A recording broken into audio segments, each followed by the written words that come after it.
જય હિન્દ દોસ્તો, હું દિલીપસિંહ વાઘેલા. હું અત્યારે અહીંયા વોર્ડ નંબર 11ના વિશ્વનગર શેરી નંબર 5ના ખૂણા પાસે ઊભો છું અને અહીંયા હું તમને થોડાક દ્રશ્યો બતાવવા માગું છું જે કોર્પોરેટરની ભૂલ ગણો કે તંત્રની બેદરકારી ગણો.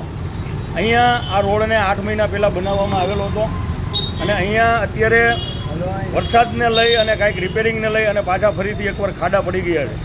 મારું આ તંત્રને કહેવાનું છે કે તમે જેવી રીતે પાર્કની અંદર બગીચાની અંદર જે બાકડા મૂકો છો એમાં નામ લખો છો કે આ ફલાણા કોર્પોરેટરની ગ્રાન્ટ છે, જેમ કે આ ગ્રાન્ટ પ્રજાના પૈસાની ગ્રાન્ટ છે, કોર્પોરેટરની નથી, છતાં પણ એ લોકો પોતાનું નામને અહીંયા હાઇલાઇટ કરે છે કે ભાઈ આ ફલાણા કોર્પોરેટરની ગ્રાન્ટમાંથી છે.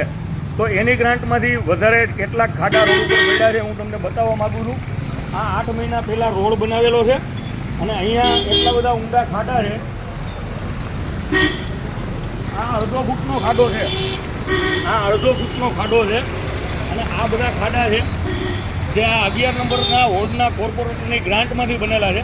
અહીંયા મારી સાથે એક સ્થાનિક ભાઈ પણ છે, એ પોતાની વાતને રજૂ કરશે. જો મિસ્ત્રી, જો આપણે 5-6 મહિના થયા છે, રોડ બનાવ્યો હતો.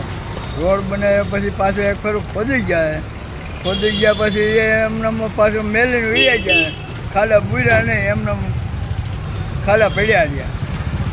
પછી એમાં એવું છે બ્લોક નાખ્યા હતા, બ્લોક પાછા નીરીને બહાર વૈયા ગયા, તણાઈ ગયા અને ગોઠણ પાણી ભરાય છે.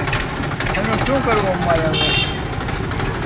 હું રાજકોટના મેયર અને વોર્ડ નંબર 11ના કોર્પોરેટરને વિનંતી કરું છું કે આ લોકોની સમસ્યાને જુએ.